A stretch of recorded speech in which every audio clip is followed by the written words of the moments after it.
First, the highlight. Lagos State government advocates fairness, ethical usage of artificial intelligence. Court rejects suit against appointments of 12 judges for FCTI court.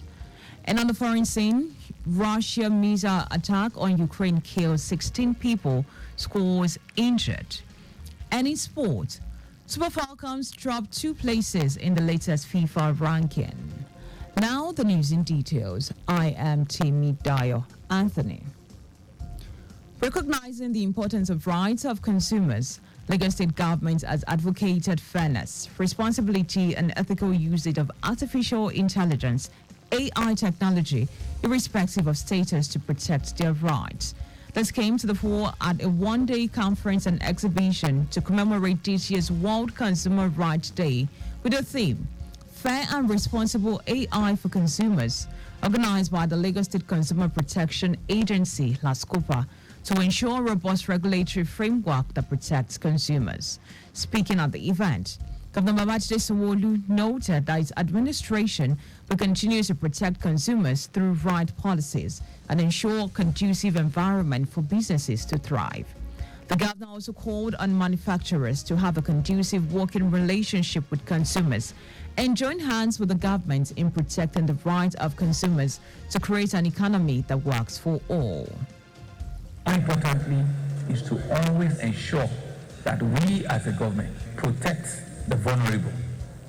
And in this case, it's the consumers that are the vulnerable, that are the voiceless, that are the ones that do not have anybody to stand up for them.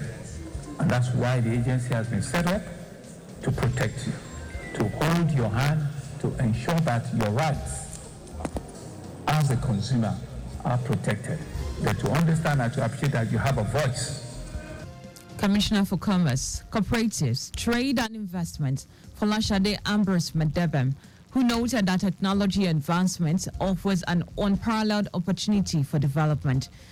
Convenience and accountability, said Lagos State is mindful of its challenges, hence the need for fairness and responsible use of AI.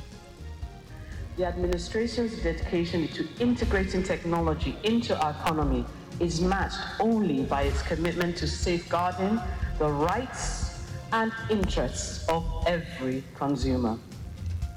In Lagos State, we understand that the advent of artificial intelligence presents unparalleled opportunities for development, efficiency, and convenience.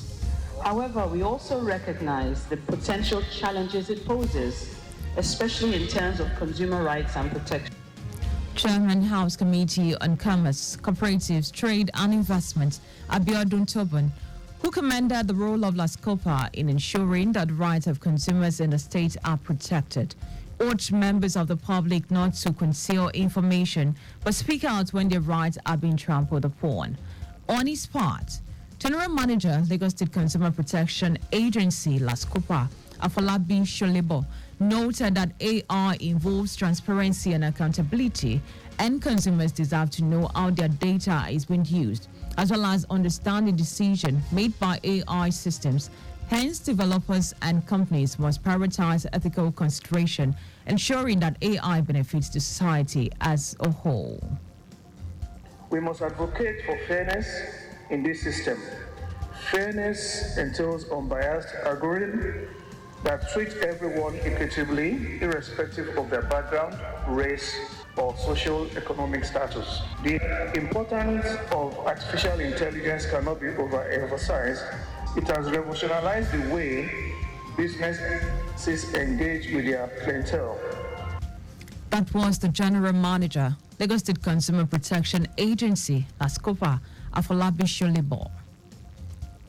A 3-day executive and legislative parley has kicked off in Lagos State with a theme, Engaging All for Inclusive Governance and On for Greater Lagos. Top government functionaries, members of the State House of Assembly, federal lawmakers representing Lagos in the Senate and House of Representatives, and the local government gathered in Victoria Island to deliberate and chart the way forward for Greater Lagos.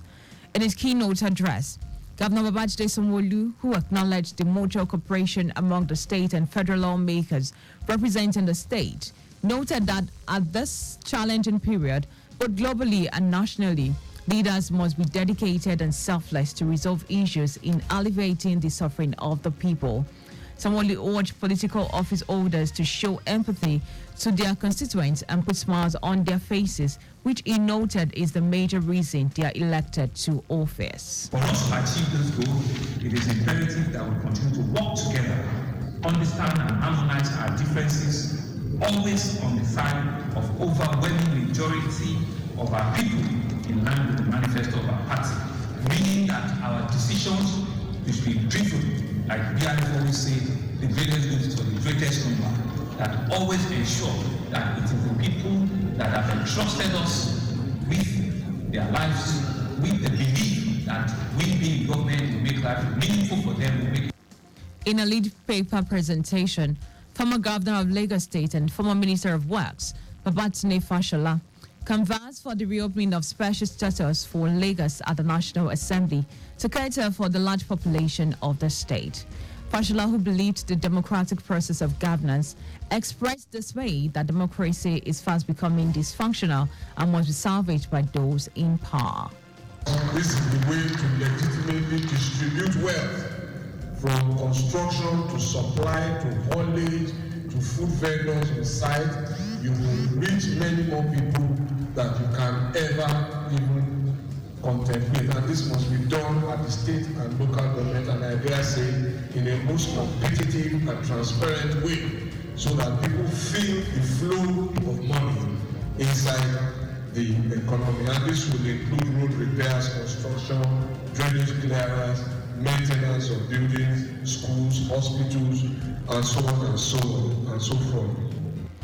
Earlier special advisor to the governor on political, legislative and civic engagement, Tajuddin Abiodun, said former executive legislative members will share from their wealth of experience with the new ones among them to achieve the Greater Lagos agenda for the benefit of residents. So we want Mr. Governor, Mr. Speaker, to always work in tandem, to always work in unison, so that other members of the legislators, other members of the ESCO, whenever they reach to the legislature, they can talk and make sure things go on very well. Our correspondent, Adiola Akindele, reports that the parley, which is the 18th in its series, will end on Saturday. The federal government has inaugurated the Implementation Committee for Nigeria's Digital Health Initiative. The government says the committee will guide data policy, regulation, repository management, and serve as a way to establish a national digital health environment that will support the scale-up of digital health interventions. Speaking at the inauguration of the 20-person committee in Abuja, the coordinating Minister of Health and Social Welfare, Mohammed Pate, said digitization of healthcare will help to improve patients' experience and protection of data. According to him, the platform will improve patient health outcomes and reduce costs of care by the providers at different levels, improve the work life of health providers using the tools, and for policymakers, managers to improve the effectiveness and efficiency and be able to hold actors accountable. And now to the rest of the stories. The Federal High Court in Abuja has struck out a suit challenging the appointment of 12 judges for the High Court of the Federal Capital Territory, FCT. In his judgment, Justice Inyang Eko said the plaintiff, Azubike Oko, who claimed to be a lawyer from Ebonyi State, lacked the required local standee to file the suit. Oko had in a suit mark FHC ABJ CS 2052024 protested the non-inclusion of lawyers from his state among the newly appointed judges of the High Court of the FCT. He alleged that Ebonyi had been routinely excluded and marginalized with respect to the appointment of judges of the High Court of FCT by the Court Chief Judge, the JC, NJC, and the Federal Judicial Service Commission. The Lagos State Governor, Babajide Sanwo-Olu, has commiserated with the family and the people of Ibadan over the passing of the 42nd Olubadan of Ibadan land, Oba Lekan Balogun. In a condolence message issued by Special Advisor, Media and Publicity, Wiga Koshida, Governor Sanwo-Olu said the late Oba Balogun's service to the people of Ibadan, Oyo State, and Nigeria as a whole will remain his enduring legacy.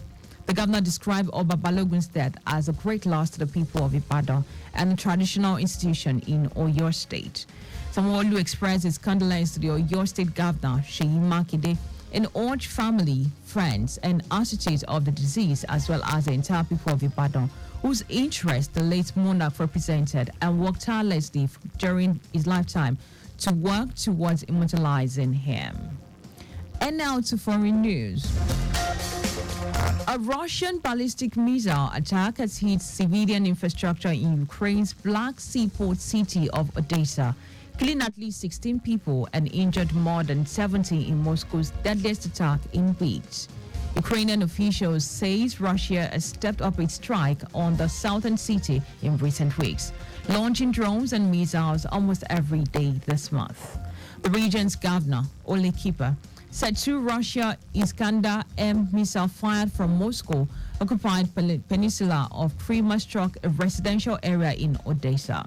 According to Kiper, the medic and rescuers were killed by a second missile after rushing into the scene to treat people hurt in the initial attack. Residents are rushing to donate blood, causing queues at medical center, and Saturday has been declared a day of mourning. And now to sport. 9-time African champions, Super Falcons of Nigeria, has dropped 2 places in the latest FIFA Women's World Ranking. FIFA released the first women's ranking for 2024 on its official website on Friday. The Super Falcons dropped from 32nd to 34th position. Despite the slides in the world ranking, the West Africans maintain leadership position in Africa. Just before we go, ensure the registration mark on your vehicle is clear and visible at all times. You can follow us and like all our various social media platforms. X, Traffic Radio 961. Instagram, Lagos Traffic 961. Watch us live on Facebook, Lagos Traffic Radio 96.1 FM. And on YouTube, please subscribe and watch all our previous programs and news on our channel, Traffic Radio 961. Did you know that the Sanwo-Olu administration provided 450,000 pupils with learning devices? You can get more details on Lagos State Government website. To end the news, here are the highlights of the major stories. Recognizing the importance of rights of consumers, the Lagos State Government has advocated fairness, responsibility, and ethical usage of artificial intelligence, AI technology, irrespective of status, to protect their rights. The Federal High Court in Abuja struck out a suit challenging the appointment of 12 judges for the High Court of the Federal Capital Territory, FCT. We also told you the Russia ballistic missile attack has hit civilian infrastructure in Ukraine's Black Sea port city of Odessa, killing at least 16 people and injured more than 70 in Moscow's deadliest attack in weeks. And in sport, 9-time African champions, Super Falcons of Nigeria, has dropped 2 places in the latest FIFA Women's World Ranking. For contact with the newsroom, please send a message to Lagos Traffic Radio at lagostate.gov.ng. That ends the news broadcast, compiled by Adirayo Iduwolaya. I am Dayo Anthony. Many thanks.